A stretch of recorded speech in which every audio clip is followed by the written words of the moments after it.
Je crois qu'il faut pouvoir et savoir refaire sa vie à chaque matin. C'est très important.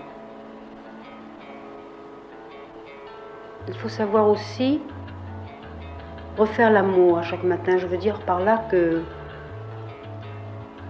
se reconquérir.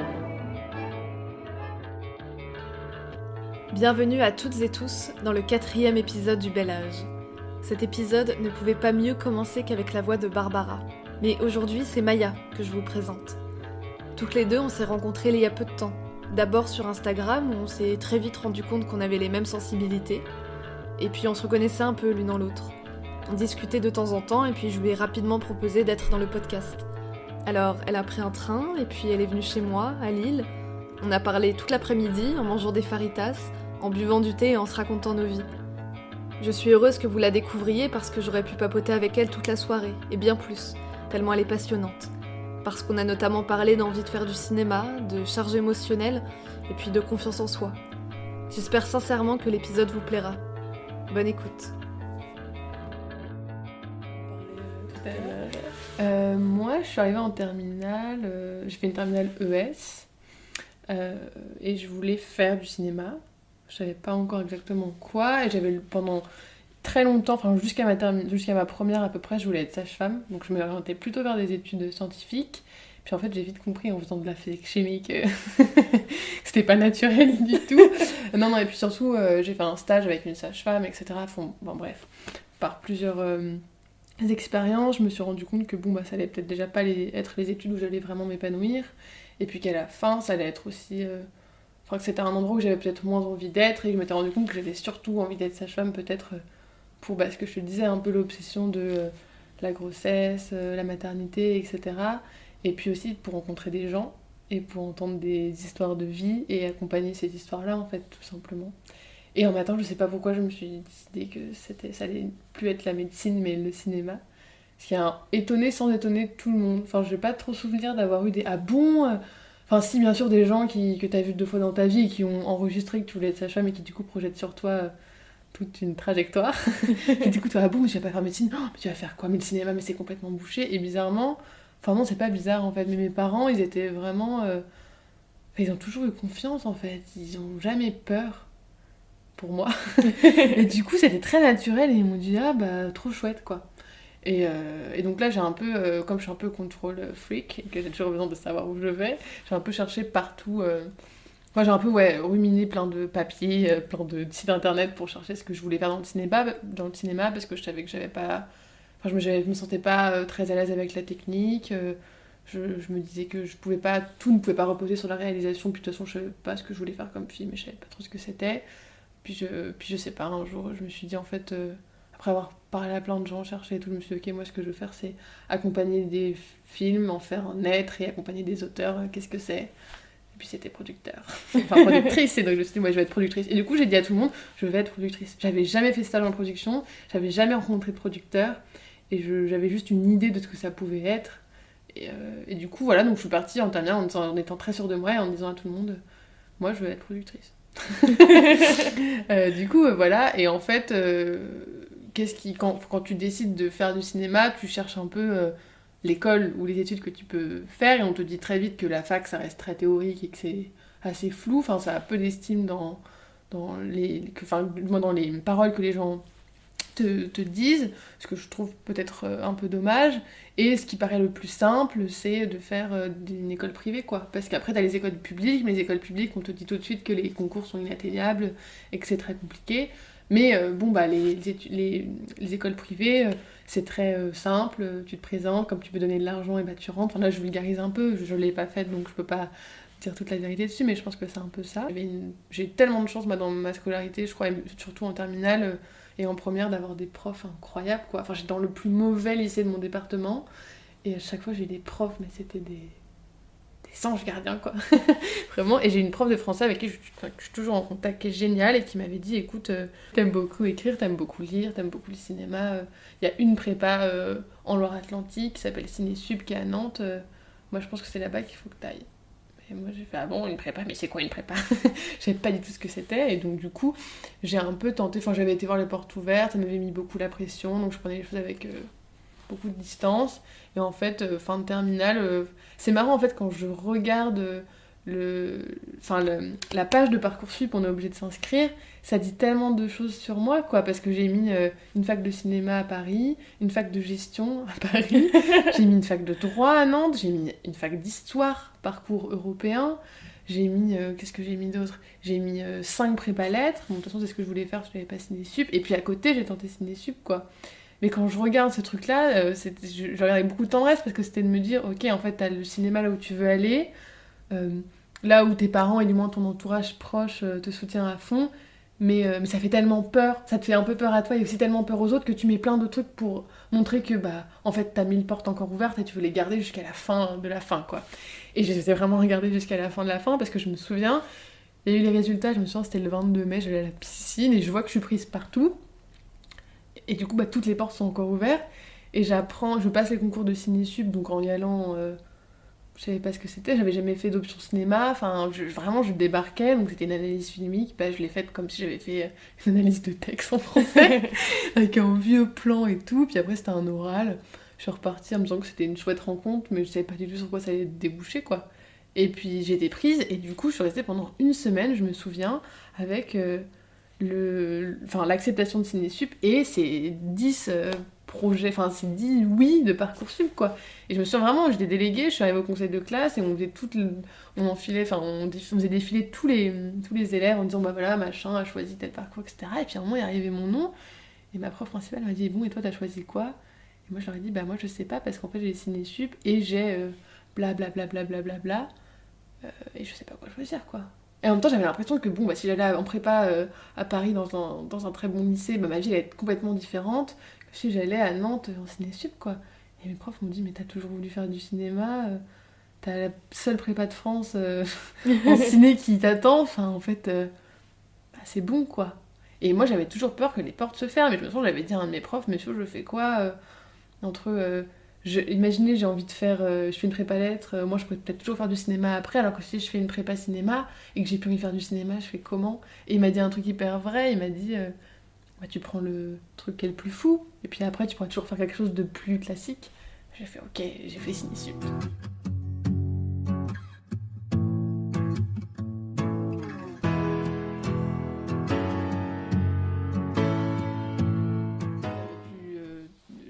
Après, je me suis découverte, etc. Mais j'ai vécu la prépa de façon très violente, intimement et intérieurement. Et du coup, je me dis, Ciné-Sup, ça me dirige vers ce que j'imagine être le cinéma. Mais après, il faut que je sois sûre de ce que j'ai envie de faire.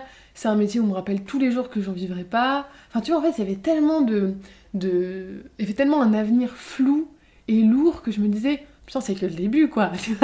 Genre, c'est pas, je fais Ciné-Sup et puis hop, c'est bon, quoi. Je suis à un endroit que j'aime bien, dans le ciné, avec des gens chouettes, etc. Je commence à ça, je m'engouffre dans un tunnel où il va falloir se battre tout le temps, quoi. Alors que je me disais, faire une petite prépa-lettres, puis après, j'attendrai. Bon, je pense que ça aurait été aussi compliqué, tu vois, mais... Ciné-Sup, c'est un peu bizarre la première année, quoi. Tu débarques dans un truc, t'es à Nantes, tu rencontres des gens qui sont à la fac, machin et tout, on fait « Ah, t'es une Ciné-Sup !» Genre, ah, t'as passé le concours de la mort, et toi, t'es là, t'as un espèce de truc sur toi où tu te dis « Ah... ça fait ça pour plein de gens, partout, je crois, hein, où t'as l'impression que les gens te disent « Ah, mais t'as réussi... » Moi, il y avait beaucoup ça, surtout des adultes, hein. Des adultes plutôt vieux, pas des adultes entre 20 et 30 ans, mais des adultes plus qui avaient passé la trentaine et tout, du moins qui étaient un peu loin de cet âge un peu charnière qui est 18 ans, et qui me disaient « Ah, mais t'as réussi, quoi, tu réussis !» Et moi, à l'intérieur de moi, mais j'avais l'impression de tout rater, quoi. Vraiment, mes 2 ans de prépa, je rentrais le midi, je pleurais, je rentrais le soir, je pleurais. Et c'est pas du tout...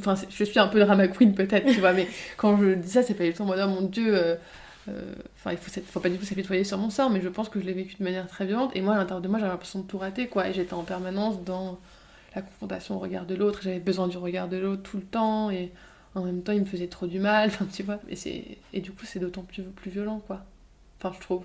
Parce que t'as un truc qui est complètement... T'as l'impression qu'on te parle de toi-même, mais que c'est complètement dissocié de ce que t'es vraiment... Et tout. C'est ça, c'est un truc qui m'intéresse pas mal. Je me dis, il y a beaucoup de gens qui doivent vivre ça à plein de moments... Parce que toi, t'as toujours un regard beaucoup plus critique sur toi que le reste du monde, donc c'est sûr, mais là, ouais, en prépa, c'était un peu dur, quoi. Et puis, je lui ai demandé comment plus précisément elle avait vécu la prépa. comment, intérieurement, elle avait vécu cette période si particulière de sa vie. Je crois que c'est ici que je me suis vraiment rendu compte de la charge émotionnelle que j'avais, tu vois. Genre ouais, c'était pendant 1 an, du coup la première année, tu découvres déjà beaucoup de choses, parce que déjà moi je suis arrivée, je venais de la campagne, petit village où personne voulait faire un peu des trucs artistiques, donc j'étais un peu la seule j'étais un peu la personne du lycée qui veut faire un parcours artistique, tu vois, donc finalement tu te compares pas trop, parce que tu fais tes trucs dans ton coin, et puis voilà. Là t'arrives en ciné-sup, et tu te retrouves avec des gens que j'aime trop, qui sont devenus mes meilleurs amis aujourd'hui, etc., mais qui sont tous plus talentueux que les uns que les autres, et qui arrivent et qui te projettent des images de malades, qui font du dessin de ouf et de la photo incroyable et tout, et toi t'es là en te disant, déjà, moi ce que je fais c'est nul. Moi, je me disais, je fais rien en fait. Et ensuite, des gens qui pareil avaient grandi avec un patrimoine culturel de malades, avec des parents cinéphiles, qui avaient transmis quelque chose. Moi mes parents, ils aimaient le cinéma mais sans plus. J'avais un papa qui était très cinéphile mais j'ai pas du tout, j'ai grandi avec mon père jusqu'à l'âge de 6-7 ans, après je l'ai plus trop vu, donc voilà, donc déjà ça c'était un peu peut-être le côté un peu dur. Et ensuite je me suis quand même rendu compte de quand je te disais charge émotionnelle, je sais pas si on peut l'appeler comme ça, mais en fait il y a un moment donné où je me suis dit j'arrive plus quoi, tu vois, genre je sortais du lycée et juste je pleurais sur tout le chemin du retour parce que j'avais besoin de déverser, et je me disais mais pourquoi je pleure quoi, tu vois, je me disais mais c'est pas possible de pleurer comme ça, et je me souviens j'avais appelé une psy, putain, sur le chemin, et je devais avoir la voix, elle a dû dire c'est qui cette folle qui me laisse un message vocal, et j'avais dit j'ai absolument besoin d'un rendez-vous, parce qu'en fait là j'ai besoin de, j'avais dit je suis en prépa, ça va pas trop, j'ai besoin de me comprendre en fait. Je pense que c'était ça, et du coup j'ai grandi, et je pense, et je me suis aussi rencontrée, j'ai rencontré une petite part de moi que j'avais pas rencontrée avant, qui était de ce que c'est que, moi un jour je savais que j'étais très émotive, que je prenais les choses avec beaucoup de cœur et que je vivais beaucoup les choses très fortement. Puis un jour, je suis allée chez une psy, et puis elle m'a dit non mais en fait tout ce que tu me racontes là dans ton rapport aux autres, etc., c'est pas juste, ça dépasse l'hypersensibilité en fait. Donc elle m'a expliqué que j'étais ce qu'on appelle zèbre, donc un truc HPI en gros, c'est une intelligence, je sais pas trop comment l'expliquer en fait, parce que c'est très bizarre, parce que t'as un truc qu'on te dit que t'es surdoué, mais moi j'ai pas du tout l'impression d'être surdouée de manière scolaire, tu vois, je comprends pas plus un texte que quelqu'un d'autre, etc. Par contre, elle m'a dit que ça peut aussi être donc dans une sorte de douance émotionnelle en fait, où tu as une surempathie, donc quand tu rencontres quelqu'un qui va pas très bien, etc., ça devient tout de suite ton problème et que tu veux tout faire pour cette personne. C'est des choses où en fait tu ressens les choses d'autant plus fortement, et puis t'as un truc de je sais pas quoi, d'arriver chez... En fait d'anticiper tout le temps. Moi c'est ça, tu vois, je suis beaucoup dans l'anticipation, je me dis ok, qu'est-ce que cette personne-là va penser de moi ? Elle a glissé ça dans sa phrase, peut-être que ça suggère tel truc. Et en fait, ça peut être vraiment très très fatigant, quoi. Parce que du coup, t'es dans la suranticipation tout le temps de toi-même. Est-ce que là, je suis bien ? Est-ce que là, je prends pas trop de place ? Est-ce que là, c'est pas trop fatigant pour la personne ? Et du coup, au début, je suis sortie de ce truc-là, je me suis dit, j'ai appelé ma mère, et je me sens vraiment lui avoir dit, maman, en fait, elle m'a dit ça, et elle m'a dit, bah ouais. Tu vois, genre... Ok, en fait, ça te fait... Moi, ça me paraît évident maintenant, mais toi, qu'est-ce que ça te fait, etc. Et moi, je me suis dit, mais en fait, je suis pas normale, quoi. En fait, je me suis dit, non seulement je suis pas normale, mais en plus, toutes les qualités que je pensais avoir, de ce truc d'être touchée par des choses, etc., ça relève juste d'un problème psychologique, tu vois. Et puis après, j'ai mis beaucoup de temps à construire ça, à déconstruire ça, pardon, et à me dire, non, en fait, c'est moi, j'ai ces qualités-là, mais qui sont aussi pas des qualités, en fait, qui, à des moments donnés, me cloue littéralement au lit, et ces trucs-là, ça s'explique par le fait que, mon corps et mon esprit fonctionnent de cette manière-là, et je ressens les choses de cette façon-là. Donc j'ai un peu essayé de... Puis après, j'en parle pas trop, tu vois, là, ça me plaît d'en parler, je te le dis là, parce que je pense que peut-être il y a des gens qui pourront s'y retrouver, et que moi, ça m'a fait beaucoup de bien, en fait, de mettre des mots, et de se dire, c'est pas juste le fait que je pleure plus que les autres, et c'est très nul de le réduire à ça, mais que... On me disait, oh mais arrête, tu fais tout un pataquès pour rien, alors que moi, à l'intérieur de moi, j'étais déchirée pour un simple choix, et que je pouvais pleurer parce que j'arrivais pas à choisir entre telle soirée ou tel truc, tu vois, et je me disais, mais non, mais là ça va être mieux, mais non, là je vais me sentir mal, alors qu'en fait, juste vis les choses et lâche-toi, et je pense que du coup, le fait de rencontrer cette part-là de moi, ça m'a aussi appris qu'il y a une partie de moi qui des fois, elle dit, bon vas-y Maya, en fait, là tu lâches, quoi. Là, tu vas vers ce truc-là, et puis, de toute façon, t'es chiante à l'intérieur de toi, tu vois. Genre, tu vas te battre avec toi-même et toi-même, donc là, tu prends un truc, et puis de toute façon, il y aura toujours une part de toi qui regrettera l'autre choix, et puis si ça marche, si ça te plaît, puis si ça te plaît pas, t'auras appris quelque chose, quoi. Donc, donc ça, c'était géant, en fait, de comprendre ça, et puis après, je pense, je savais pas encore que de mettre ces mots-là sur ces émotions, du moins sur cette façon d'appréhender le monde, ça allait après à la fois libérer quelque chose et puis en même temps me faire rencontrer, me rencontrer encore davantage, quoi, tu vois, de savoir que en fait je fonctionne par cycle et que il y a des fois où j'ai des phases où j'ai l'impression que je peux me manger la vie en son entièreté, et j'ai 1000 idées de projets et tout, et puis après je compense cette hyperactivité par une semaine, bon ça a commencé avec le SPM, tu sais, où j'ai juste envie de rester au fond de mon lit et de pleurer et d'appeler ma mère en mode ça marche pas du tout, je veux plus jamais faire ça de ma vie, tu vois. Donc les années de prépa, quand j'y pense et je me rends compte que maintenant là, en L3, c'était une rencontre avec moi-même à tous les niveaux, quoi. Une petite précision. Quand Maya parle de SPM, elle évoque le syndrome prémenstruel. Ce sont des symptômes physiques et émotionnels qui apparaissent quelques jours avant les règles. Et puis j'ai rebondi sur ce que venait de dire Maya, se rencontrer. C'est un terme que j'utilise beaucoup parce que c'est ça qui est passionnant avec le fait de grandir. On apprend des choses sur nous-mêmes que l'on ne soupçonnait même pas. Et puis je ne sais pas si on se connaîtra véritablement un jour. Peut-être. Et puis Maya m'a parlé de sa découverte du cinéma sur YouTube à 14 ans, avec des films de Philippe Garrel ou de Christophe Honoré. Et puis sa joie de découvrir le cinéma de Chantal Akerman il y a quelques mois. Et ce film d'Alain Cavalier, Le Filmeur, qui a été décisif dans son parcours. Et je me suis dit, purée, ça existe en fait dans le cinéma, il y a des gens qui filment juste leur vie et qui en font un vlog géant, non, mais qui en font un journal filmé, et ça peut avoir le statut d'un film pour des gens, et en fait c'est ça qui me plaît, et c'est ça que j'ai envie de garder, et c'était ça tout le temps, quoi. Puis là encore aujourd'hui j'en découvre d'autres, et puis j'ai envie d'en faire, enfin je sais pas, je trouve ça trop chouette en fait de voir comme des petits miroirs tout le temps. Souvent, ou même tout le temps, quand je discute avec des personnes qui aiment le cinéma, j'aime toujours leur demander pourquoi est-ce qu'ils l'aiment autant. Je me suis posé cette même question pendant le premier confinement. Pour moi, le cinéma est un refuge, mon refuge. Je vis 1000 vies à travers lui, et toutes les émotions possibles. Et puis les films peuvent changer des vies. J'y crois tellement fort. En tout cas, moi, ils ont changé la mienne. Alors, est-ce que les autres ressentent la même chose que moi ? Non, je sais pas qu'est-ce que j'aime autant dans le cinéma. En fait, j'aime tellement de choses. J'aime tellement de choses. Et je pense que... je sais pas trop comment je pourrais en parler, mais moi, j'aime la façon dont les gens mettent en scène les autres pour se mettre aussi en scène soi, un peu, tu vois. C'est quelque chose qui me touche beaucoup, de voir que finalement... la dimension intime des films, en fait, de voir qu'il y a jamais... Que même dans la plus fiction des fictions, il n'y aura jamais des choses qui sont là par hasard, parce qu'on met toujours un peu de... Enfin, j'ose croire que les cinéastes mettent toujours un peu d'eux-mêmes et de leur histoire dedans. Et puis moi, ce que j'aime aussi, je crois, peut-être à une échelle plus personnelle, c'est le fait de se dire que... on en parlait tout à l'heure, que c'est un refuge aussi, quoi. Et moi, c'est de me dire que je peux voir un film... je peux avoir l'impression de... Enfin, je peux avoir mal au cœur, ou... me dire que je souffre, et voir un film pour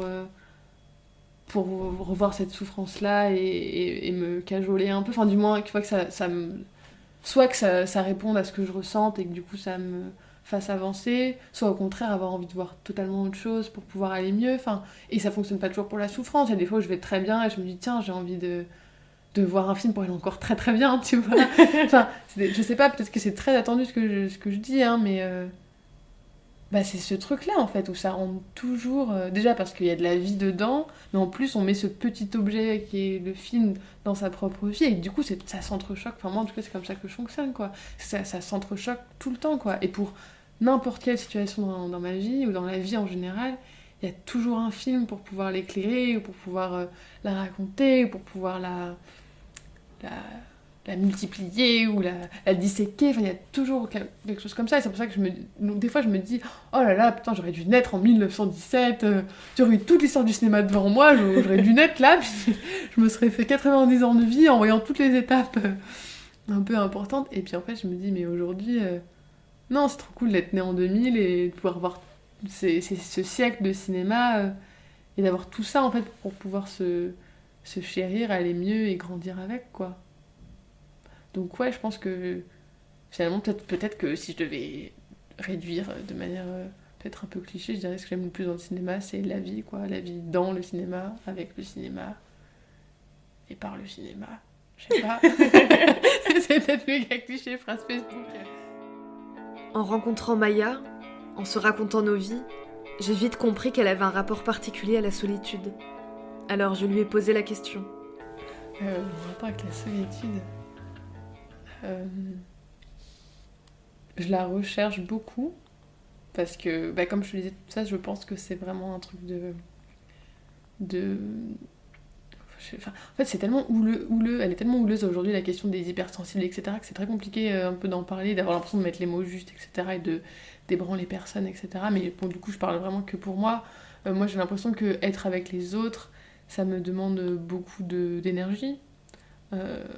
Parce que, comme je t'ai dit tout à l'heure, je suis beaucoup dans l'anticipation, en général. Hein. Mais du coup, le rapport à la solitude, il est là à la fois comme un besoin vital, qui est d'avoir juste des soirs où je peux être seule avec moi-même, avec mes pensées débordantes, comme on en parlait tout à l'heure.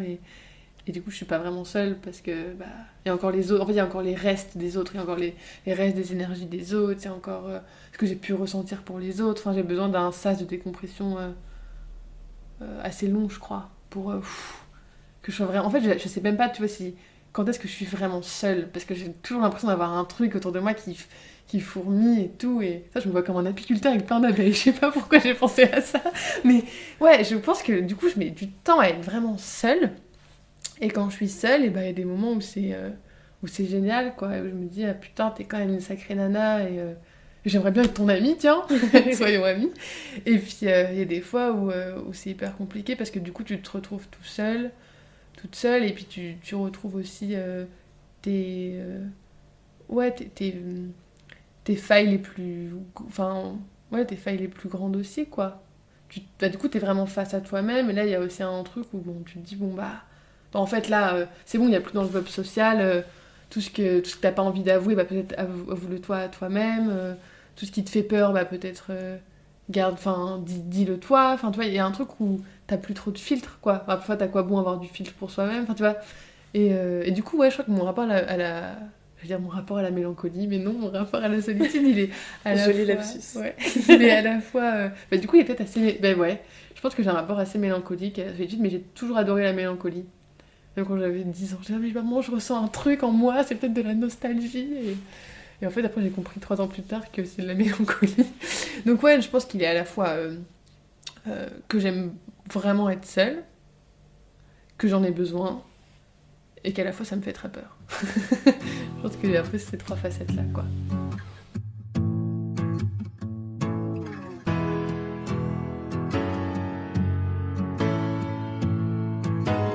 Je pense un peu aux choses que j'ai faites toute seule, et en fait, il n'y a pas le regard de l'autre.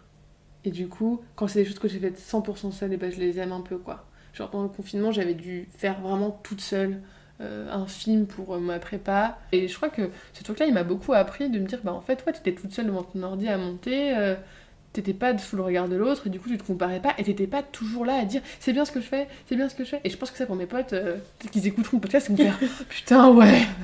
Et je pense que pour mes potes, c'est assez fatigant, quoi, pour tout mon entourage, en fait, de toujours vérifier en mode, t'es sûr que là, ça va, ou dis-moi si tu penses que c'est de la merde, ou...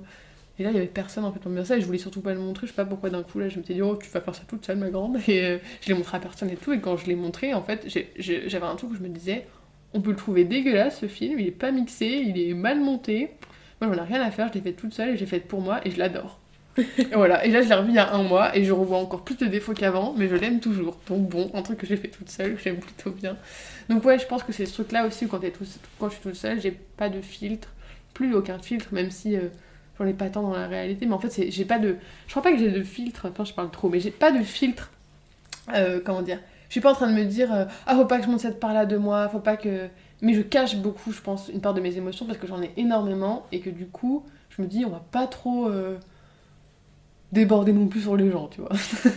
Donc voilà, je pense que je lâche un peu. J'ai peur d'étouffer. Je pense que j'ai vachement peur d'étouffer. Parce que j'ai envie d'aimer très très très fort, j'ai besoin de pleurer très très très fort, je peux être très très très en colère. Et du coup, je me dis toujours, bah là, peut-être que c'est trop, peut-être que je suis trop, quoi. Ouais, même dans ma parole, tu vois, en groupe et tout, quoi. J'ai tendance à avoir très envie de parler aux gens et du coup, à beaucoup parler. Des fois, je me dis, putain, faut que je laisse les gens parler, quoi. Des fois, je me dis, tais-toi.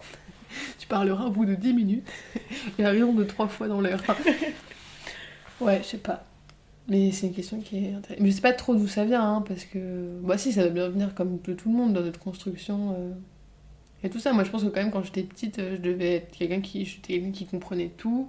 J'avais un rapport très compliqué à mon père et du coup j'étais beaucoup aussi dans l'anticipation tout le temps de voir ok, de quelle humeur il va se lever ce matin, comment ça va être, enfin toujours d'être un enfant comme ça. Puis en fait un enfant qui voulait pas être enfant et qui du coup tous les matins était en mode mais putain mais quand est-ce que ça s'arrête et que tu vois je serai adulte et que je pourrais avoir des enfants. Enfin après j'avais oublié qu'entre les deux il y avait l'adolescence mais mais ouais je pense que ça vient peut-être de mon enfance ouais, d'avoir besoin d'avoir besoin d'avoir une place et d'avoir envie tout le temps. Moi j'avais envie qu'on me raconte ses secrets, enfin des secrets, j'avais envie de savoir comment fonctionnaient les familles. Je me dis je préférais être à la table des adultes qu'à la table des enfants quoi. Et puis Maya m'a raconté un peu son enfance. Sa mère, qu'il a eue à 20 ans, les repas de famille où elle écoutait les conversations des grands. Et elle sentait dans le regard des femmes et des hommes de sa famille que ce n'était qu'une enfant alors qu'elle avait déjà un peu l'impression d'être une adulte. Alors je lui ai demandé ce que ça représentait pour elle, d'être adulte, d'être grande, quand elle était petite. Moi je pense que j'ai beaucoup manqué de sécurité quand j'étais enfant. J'ai pas dormi jusqu'à... Putain, je devais être la pire gosse en vrai. J'ai pas fait mes nuits avant mes 8 ans. J'ai tout le temps besoin de dormir avec un adulte ou... Après ça s'explique par mes parents qui se sont séparés. Enfin tu vois, il y avait des trucs assez traumatisants dans cette séparation. Enfin il y a eu beaucoup de violence aussi donc je pense que... Et du coup être adulte c'était de se dire... Déjà moi je fantasmais énormément le fait d'avoir des enfants et de protéger. Tu vois, j'avais toujours besoin d'avoir des poupées, et il fallait que j'en prenne soin, et il fallait que je mette des couvertures tout le temps sur les poupées. Enfin, quand j'ai... Putain, la meuf qui se psychanalyse. Non, mais je pense que j'avais beaucoup ce truc-là, et du coup, être grand, ça voulait dire ne plus subir certaines violences, être complètement indépendante, et être aussi... Je fantasmais le fait de me dire peut-être que je pourrais être ma propre source de sécurité tout le temps, quoi. Alors qu'en vrai, dès que ça va pas, j'appelle ma mère. mais je pense que je fantasmais un peu ça, et puis j'ai des trucs de se dire, bah, moi, ma famille, elle sera...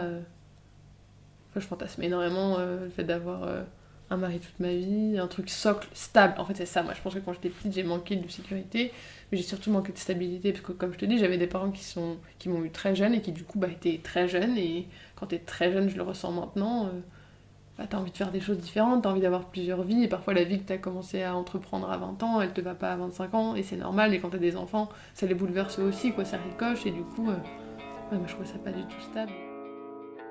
C'est quoi être adulte ?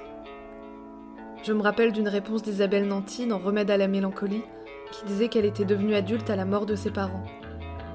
Parce que parfois, moi, j'ai l'impression de jouer à l'adulte. Quand on m'a donné pour la première fois les clés de mon appart, quand je croise une copine à la banque ou quand je remplis des chèques. Alors j'ai demandé à Maya si elle se sentait adulte aujourd'hui. Et quand je lui ai posé la question, on a ri. Je sais pas, je me sens adulte et puis des fois je me dis non mais t'es pas du tout adulte en fait. Je sais pas trop. Est-ce que... Je sais pas. Peut-être que... Non, je sais pas. Je sais pas si je me sens adulte pour certains trucs. Je sais pas, quand j'achète de la lessive dans mon carrefour, je me sens grave adulte. Quand je fais mon code sur ma porte, que je monte les escaliers, je suis en mode je suis une habitante de cet immeuble, il y a que des adultes, enfin tu vois. Je sais pas... Quand je m'endors le soir seule dans mon appart et que je me dis il y a personne de ma famille autour, ouais, je me sens adulte. Après, parfois, quand j'entends... Enfin là, par exemple, je te disais dans mon stage, quand j'entends parfois des gens, etc., je me dis je suis tellement pas adulte, quoi. Et c'est ça aussi, c'est que je disais la dernière fois à du coup un de mes tuteurs, mais le travail que tu fais... Enfin, moi, j'avais une angoisse d'un coup, je me disais... Je me sens tellement pas à la hauteur de le faire. Et il m'a dit, mais t'as 20 ans. Et en fait, cette phrase-là de me dire t'as 20 ans, Moi, je suis comme ça, comme tu disais, je me mets beaucoup la pression, et du coup, j'ai tout le temps besoin de me dire, ok, tu lâches pas l'affaire, là, t'es dans un combat, tu continues. Des fois, je me dis, à quoi bon, pose-toi, meuf, 2 minutes, tu vois. Et du coup, ouais, c'est dans ces trucs-là où je me dis, j'y arriverai jamais, et puis après, je me dis, mais en fait, t'es pas encore totalement adulte, ou c'est normal que t'aies cette source d'angoisse-là, parce qu'il y a quelque chose qui est pas encore fini en toi pour arriver à ce stade-là et que ce soit plus une source d'angoisse. Et c'est là où je me dis, bon, bah, finalement, je suis pas complètement adulte. Après, peut-être que tous les adultes ont ça, et qu'on n'est pas... Je sais pas, moi, ce qui fait que t'es adulte. Est-ce que là, si demain j'avais un enfant, je touche du bois que non, mais je serais adulte, tu vois? Non, en fait. Je sais pas, peut-être que je me dirais que je serais adulte le jour où je me dirais, tiens, t'es apaisé. Non, mais... c'est trop triste. Donc, je pense que ça arrivera jamais. Mais je me dirais, bon, bah... Tiens, là t'as... C'est horrible, je vois les statistiques qui apparaissent, mais je sais pas, ton pourcentage d'angoisse et d'instabilité, bah, il a jamais été aussi bas. Tu vois, je sais pas trop. Non, je pense que le fait d'être adulte, c'est un moment où on se dit qu'on a envie de... Bah, je sais pas, peut-être qu'on a plus peur de grandir, en fait. Peut-être que jusqu'au moment où... Ouais, c'est ça, peut-être qu'il y a un moment donné, on se dit, ah, on grandit, ah, ça fait peur un peu de grandir, puis le jour où on se dit, en fait, non, c'est trop cool de grandir, bah... Peut-être que c'est ça, être adulte, quoi. Je pense que c'est ça. Et Jeanne Lira, je sais pas si tu vois qui c'est, elle avait posté un truc trop chouette la dernière fois, elle avait posté une story d'elle un soir, dans son lit, où elle disait qu'elle est en prépa tournage, et elle disait qu'elle n'en pouvait plus, que c'était trop, etc. Et puis le lendemain, elle avait posté un autre truc en disant que c'était trop cool et qu'elle avait trop d'énergie. Et puis le surlendemain, elle a posté les 2 photos en disant, bah voilà, il y a un soir où je suis au fond du trou. Bah, d'ailleurs, elle fonctionne peut-être de manière cyclique aussi. Et puis le lendemain, ça va trop bien. Et je pense que c'est ça, en fait, aussi d'être adulte. Enfin, peut-être que c'est de se dire, bah en fait, c'est trop cool de grandir et je continue l'aventure. Et j'ai pas du tout envie de redevenir enfant, quoi. Et moi, je me le dis souvent avec mes amis, on regarde en terminale, on se dit, mon Dieu, mais on était tellement petits, quoi. Et moi, enfin, tout le monde me dit, ah, terminale, meilleure année de ma vie, si retourne quand tu veux. Moi, je dis non.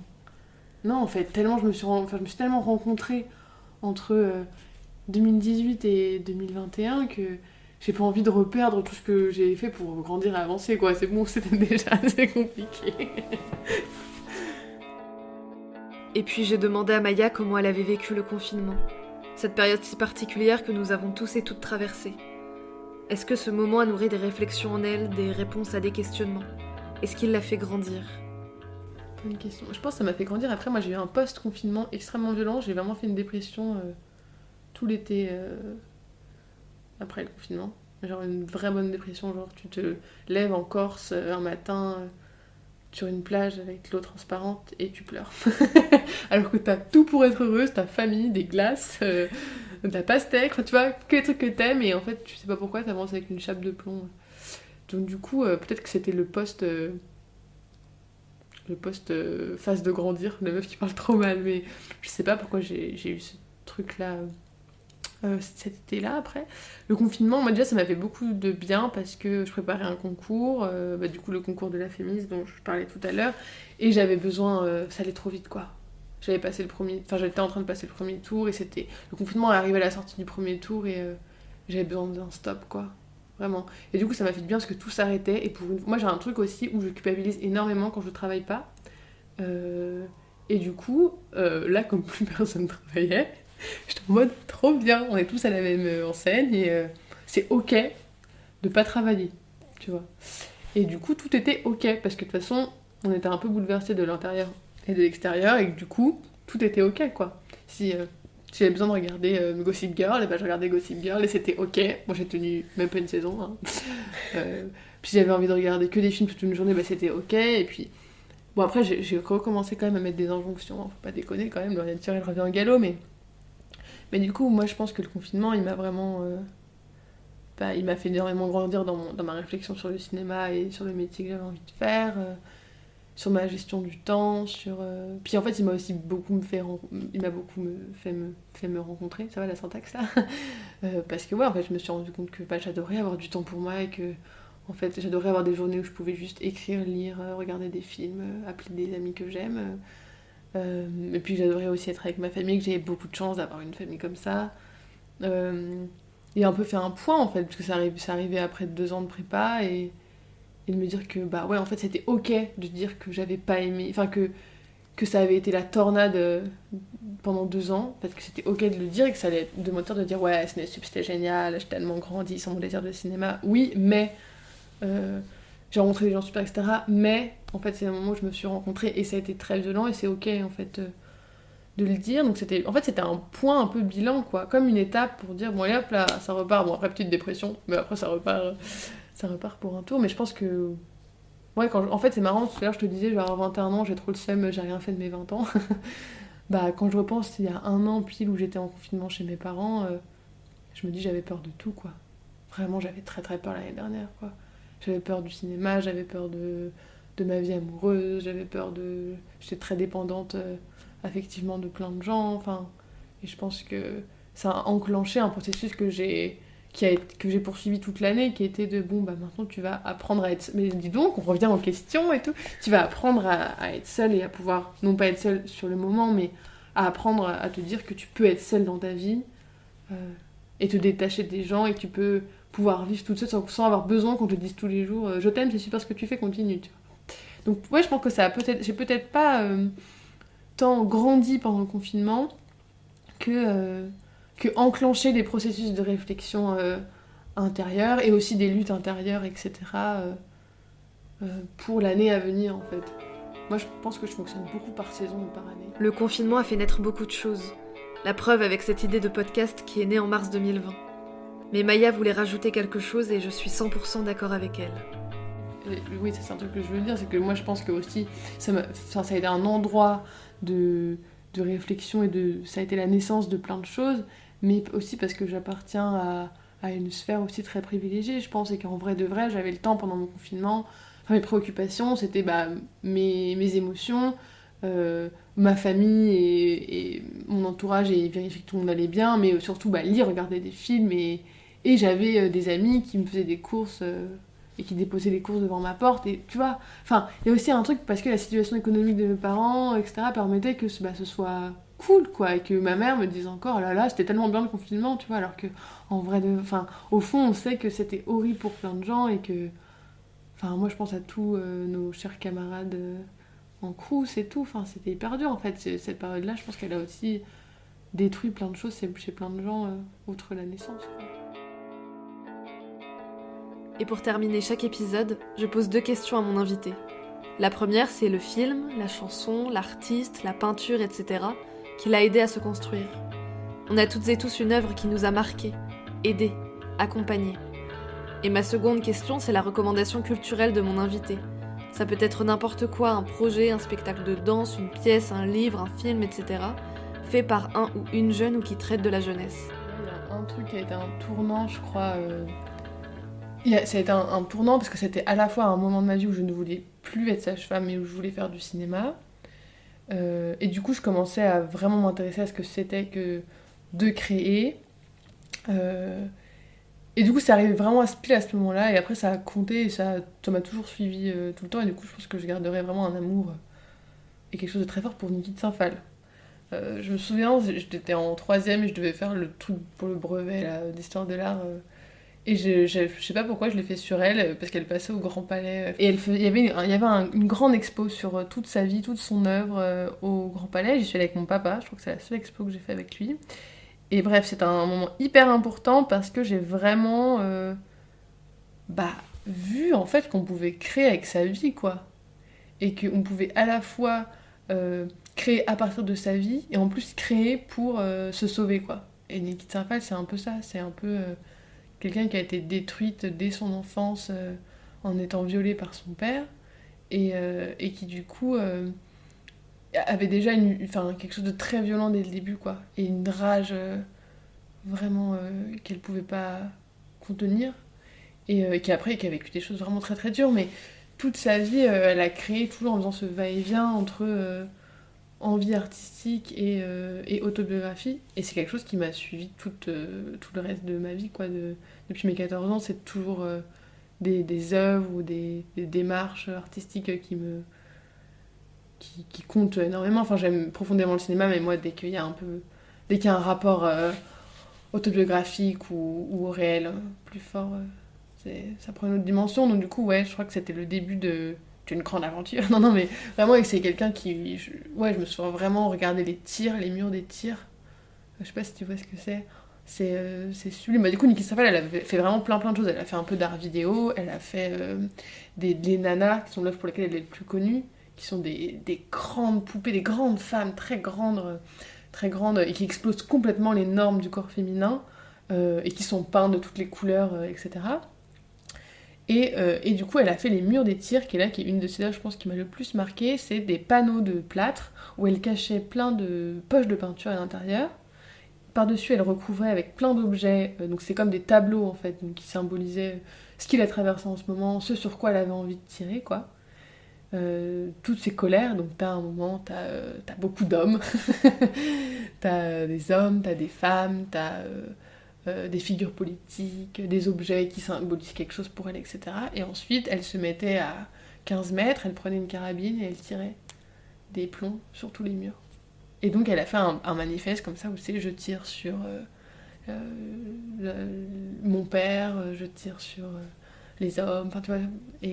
Et du coup c'est hyper fort parce que c'est vraiment une femme, déjà Niki Saint-Phal physiquement c'est quelqu'un quoi, enfin elle a un regard et une présence qui chamboule tout, mais en plus elle prend une carabine et elle tire avec force et conviction sur tout ça, et du coup t'as des poches de peinture, enfin t'as le bruit du coup de la balle qui part, l'impact de la balle, et puis ensuite paf quoi, la poche de peinture ou des œufs ou des trucs super cracra qui explosent sur tout ce truc là, et en plus elle a dans sa tête un peu là où elle va tirer, donc c'est un truc qui est entre le contrôle et l'incontrôlable, et moi c'est un truc hyper hypnotique quoi.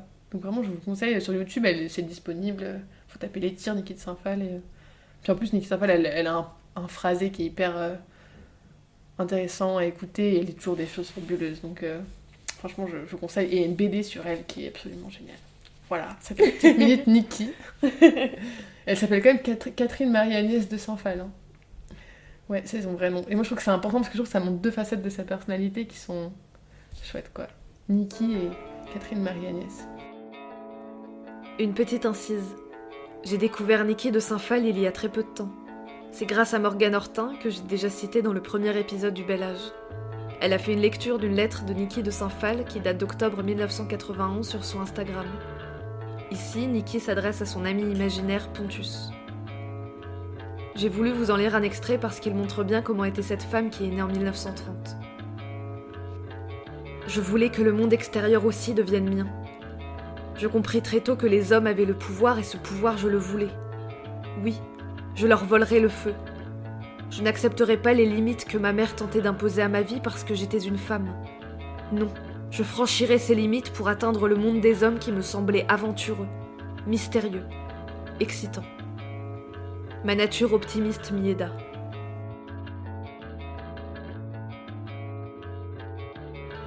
Et puis j'ai demandé à Maya ses recommandations culturelles. Je vous laisse avec ses réponses. Il y a aussi beaucoup de musiciens que je trouve qu'aujourd'hui sont incroyables, mais on en parlera plus tard.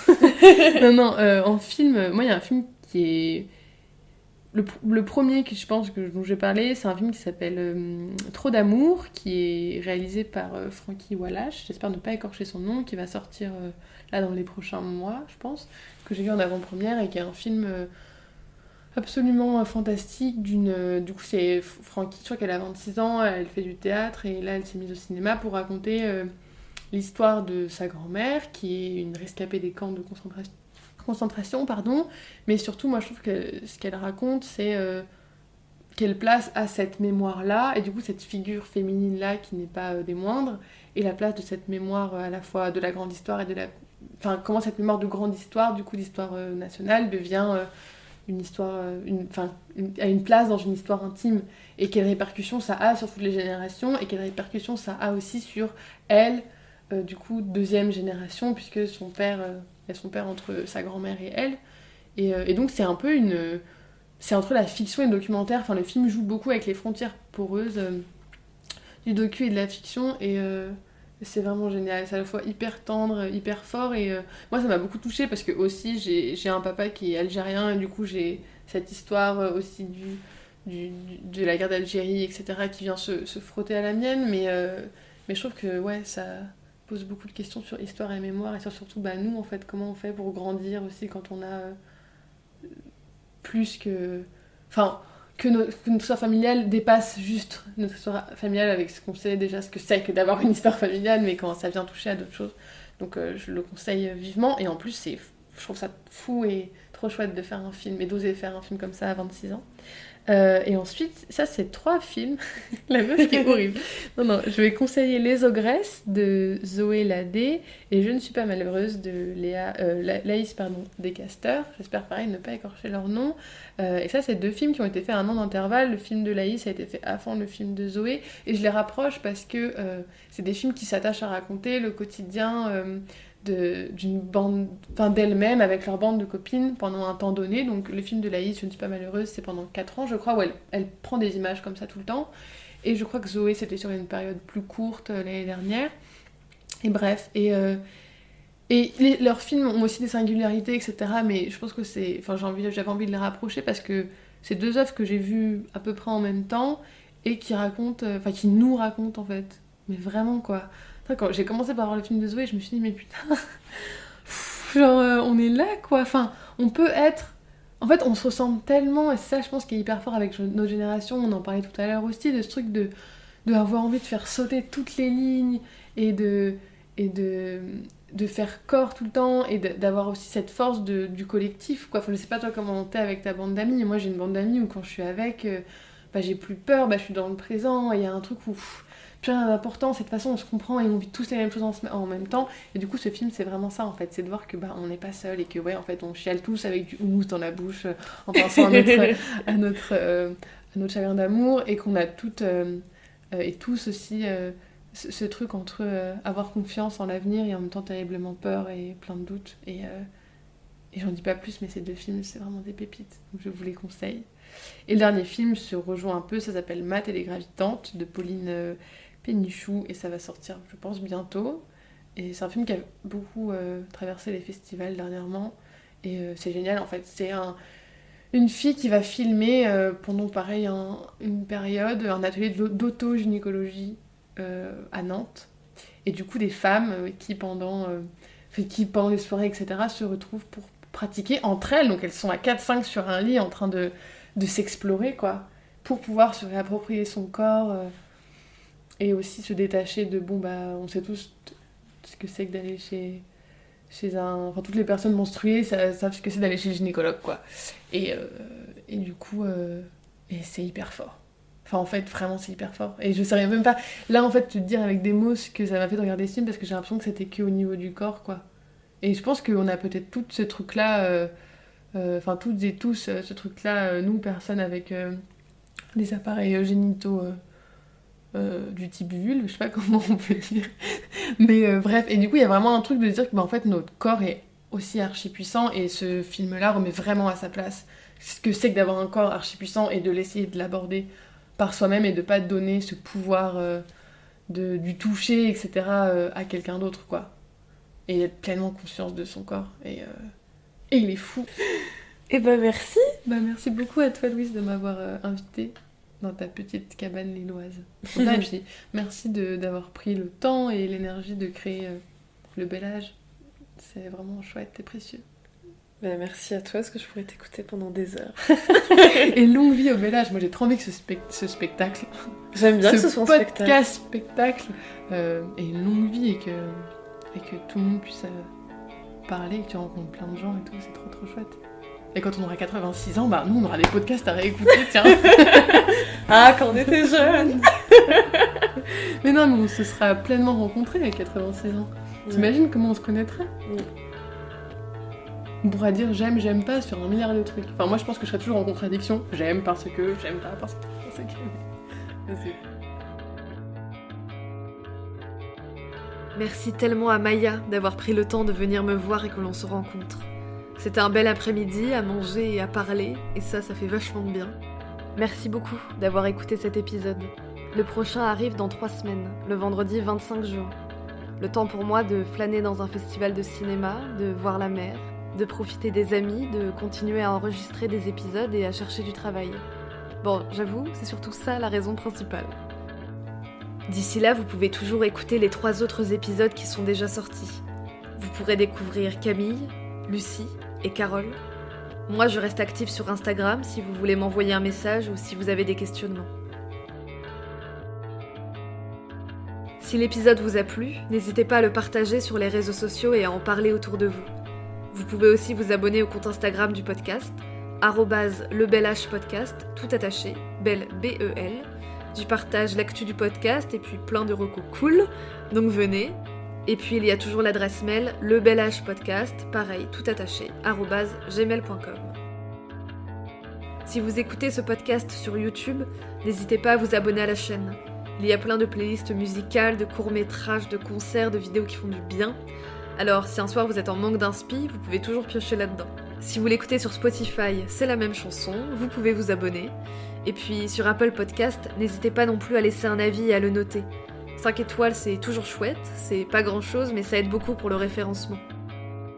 Je voulais aussi vous parler d'un film génial à voir sur Arte en ce moment. Je l'ai découvert au Festival de Cabourg il y a 1 an, et depuis il ne quitte pas ma tête. Il s'appelle À l'abordage, c'est un film sublime de Guillaume Braque, qui raconte des jeunesses qui se rencontrent. Des jeunesses différentes qui se retrouvent dans un camping dans la Drôme. On y suit 3 mecs, Félix, Shérif et Édouard dans leur tribulation. C'est tendre et mélancolique, ça sent l'été et tout c'est possible, les amours de vacances et les rencontres imprévues. On voit les personnages s'affirmer, douter, oser. C'est profondément joyeux aussi. Et puis ça a été tourné avec une partie des élèves du CNSAD, le Conservatoire National Supérieur d'Art Dramatique. Et les acteurs et les actrices sont tous et toutes épatants et épatantes. Je m'arrête ici, mais c'est mon film chouchou. Il est disponible sur Arte jusqu'au 26 juin et puis il sortira au cinéma le 21 juillet. Et tiens, tant qu'on parle de cinéma, Maya évoque Trop d'amour, le film de Frankie Wallace. Le film sortira à la rentrée et il a l'air merveilleux. Je n'ai qu'un seul mot à la bouche, mais merci beaucoup de suivre Le Bel Âge. Recevoir vos mots, vos ressentis, ça me touche beaucoup. N'hésitez pas à continuer, ça me donne beaucoup de force pour poursuivre la création de ce podcast. Notre jeunesse est belle, on a encore plein de choses à dire et à raconter. Merci d'être là. Profitez bien de la vie, du soleil, des gens que vous aimez, du cinéma, du théâtre, des bières en terrasse et de tout ce qui vous fait du bien. À bientôt. J'ai hâte d'être vieille. Moi j'ai hâte, en même temps ça fait de la mort quoi, comme on disait tout à l'heure. Trop peur quoi de mourir. Ouais, moi finalement j'ai pas hâte.